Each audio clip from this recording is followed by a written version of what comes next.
Dios les bendiga, un saludo muy especial en el nombre de Jesús y qué alegría que hoy podamos alimentarnos de su palabra, amén. Quiero invitarte para que leamos Primera de Corintios, capítulo 16, versículo 14. Primera de Corintios, capítulo 16, versículo 14, dice así la palabra de Dios: todas vuestras cosas sean hechas con amor. El mensaje de hoy es: hazlo todo con el corazón. Hemos leído un capítulo escrito por el apóstol Pablo, donde invita a la iglesia de Corinto a que todo debe hacerse en el amor de Dios. Recordemos por un momento quién era el apóstol Pablo. Fue un hombre que perseguía a sus discípulos. Y el libro de los Hechos, capítulo 7, versículo 58, vemos que él está presente de la muerte de Esteban, discípulo de Jesús, donde estando con la multitud no hizo nada en salvarlo, siendo parte del Sanedrín y de los fariseos. Al contrario, que lo mataran. Y fue así que murió apedreado. Pero más adelante en su transformación tiene una experiencia personal con Dios. Y él lo cambia, lo convierte a un mensajero para extender el evangelio a los gentiles, en este caso a nosotros. Y lleva este precioso mensaje de salvación y amor. Después de esta conversión vemos a un hombre siguiendo los pasos de Jesús, llevando este mensaje de amor a todos los lugares que visitaba. Y me encanta este pasaje, como dice: todas vuestras cosas sean hechas con amor. ¿Pero qué es amor? Podríamos definirlo como un sentimiento o alegría que nace del corazón, dando una sensación de bienestar y felicidad, y así transmitirlo hacia otra persona, deseándole todo lo bueno. Tengamos una transformación y una experiencia con nuestro Dios, para que así podamos hacer todo con amor. Bien le preguntaba Jesús a Pedro: ¿me amas? Y lo vemos que se le pregunta 3 veces si le amaba, ya que lo había negado por la misma cantidad de preguntas. Hoy podemos hacernos esta pregunta: ¿lo amamos? Porque si realmente amamos a Dios, le aseguro que amaremos a nuestros hermanos. Démonos cuenta lo bien que nos puede sentir, que podemos sentir cuando todo lo que hacemos, lo hacemos con amor. Por más fácil que sea la tarea que vamos a realizar, si le ponemos una cuota de amor, nos puede parecer mucho más sencilla, pues la estamos haciendo con un sentimiento de felicidad para vida. Y así podemos amar a nuestro amigo, a nuestro vecino, a nuestras familias, a nuestros compañeros de trabajo, a nuestros compañeros de estudio o a nuestros enemigos. Amar a quien te ama es algo muy fácil, pero amar a quien te ha hecho daño o a quien no te habla no es muy fácil. Pero es ahí donde se manifiesta nuestra verdadera fe, donde practicamos lo que Dios nos manda: amar a nuestro prójimo como a nosotros mismos. Nuestros enemigos, al recibir de nuestro amor, reciben una gran enseñanza y pueden comprender que el amor que sentimos por Dios vive en nuestros corazones. Sabemos que como humanos nos equivocamos, pero también estamos en la actitud de corregir todas estas fallas y dejar que Dios haga su obra en nuestras vidas y podamos hacer todo con amor. Dios te bendiga.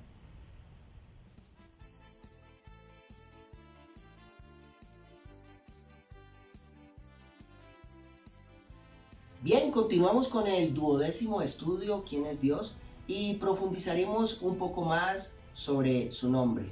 Oremos. Señor Jesús, te damos gracias en esta hora. Toma tú el control, Señor, de este espacio y edifícanos en tu palabra. En el nombre de Jesús. Amén y amén. Bien, en el video anterior analizamos las profecías de los antiguos y de algunos profetas del Antiguo Testamento, que es Jesús en el Nuevo Testamento. Continuemos con este precioso estudio y leamos Deuteronomios 18, versículo 15. Dice así la palabra de Dios: profeta de en medio de ti, de tus hermanos, como yo, te levantará Jehová tu Dios, a él oiréis.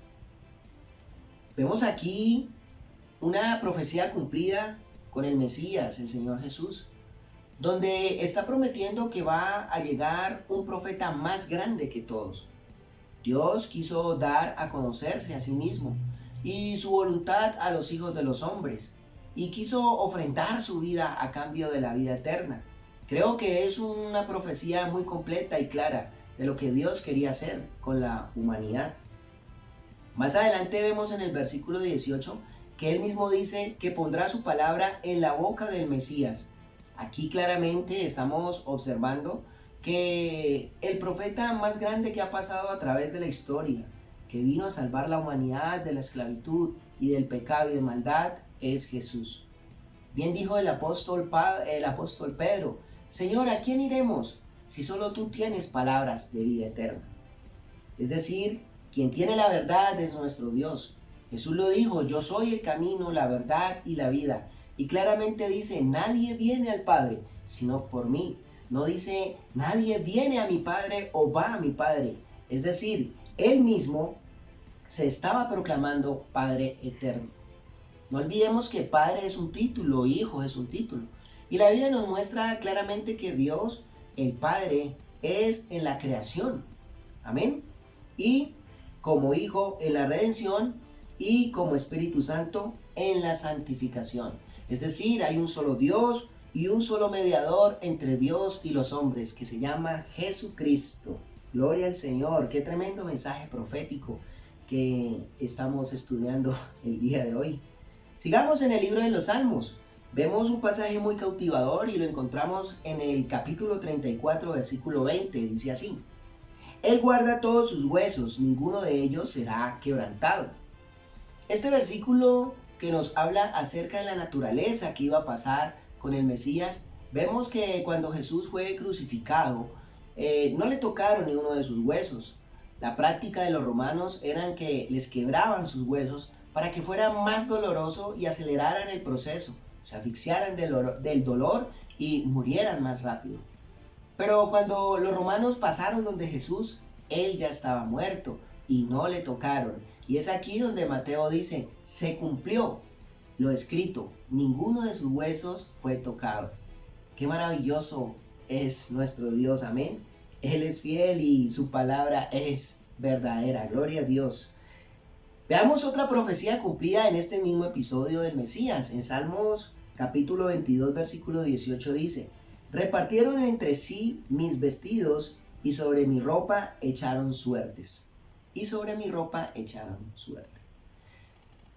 Bien, te invito pues para que leas el Salmo 22. Consta de 31 versículos y es uno de los salmos proféticos que probablemente sobresale entre todos los salmos mesiánicos. Vemos a David en una descripción muy gráfica de la muerte por crucifixión del Mesías. Vemos que fue escrito casi 1000 años después que los romanos introdujeron la crucifixión como una de las formas pues que ellos realizaban. El hecho de que David escribiera la muerte por la crucifixión es una especie de milagro en sí mismo, y sin embargo, inspirado por el Espíritu Santo, escribió gráficamente sobre la muerte de Jesucristo. Aquí claramente estamos observando el cumplimiento del Salmo 22 en el Mesías, en Jesús. Por último, leamos la profecía sobre su ascensión. Eso lo encontramos en el Salmos capítulo 68, versículo 18. Dice así la palabra de Dios: subiste a lo alto, cautivaste la cautividad, tomaste dones para los hombres y también para los rebeldes, para que habite entre ellos Yahud-Bad-Hei, es decir, Dios. Vemos un versículo de cumplimiento por el Mesías, en este caso también Jesús. Para mi opinión, entiendo que ha subido al lugar alto, a su trono, a su morada, es decir, a su poderío y a su majestad. Cuando dice cautivaste la cautividad, significa que ha llevado cautivo al cautiverio, que había logrado una victoria completa, y todos aquellos que fueron cautivos de Satanás y que fueron retenidos por él, los rescató por medio del Cordero, su Redentor, y sometidos a otro cautiverio.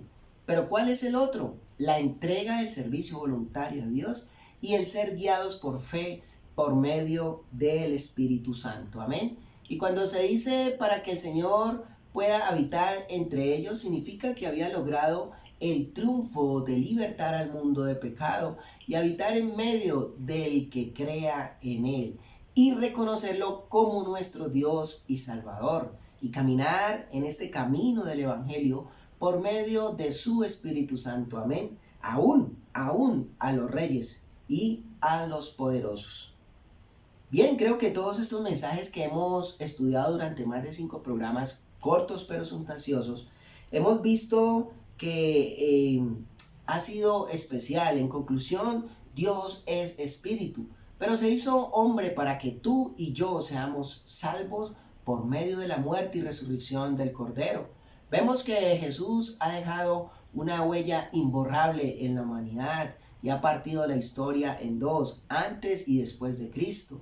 Se afirma que ha sido y será el ser más extraordinario que haya pasado en la tierra.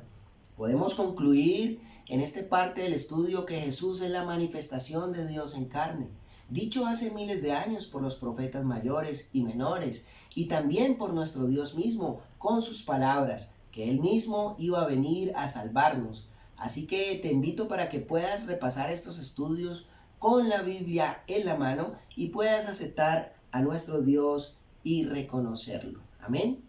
Le doy gracias a Dios porque hasta hoy nos ha ayudado en estos cortos estudios a conocerle como único Dios y su nombre, que es sobre todo nombre. Hemos escudriñado sus palabras y hemos comprobado que su palabra es inspirada por Él y útil para enseñar, para redarguir, para corregir, para instruir en justicia, a fin de que el hombre de Dios sea perfecto, enteramente preparado para toda buena obra. La Biblia dice, cielo y tierra pasarán, pero sus palabras no pasarán. Bien, hemos llegado al final del 12º estudio, ¿Quién es Jesús? Y acompáñame el próximo año, es decir, el primer viernes del mes de enero, con la continuación del estudio El nombre de Jesús en el Nuevo Testamento. Veremos algunas profecías cumplidas por nuestro Dios manifestado en carne, es decir, en Jesús de Nazaret, el Cristo, el Mesías. Dios te bendiga.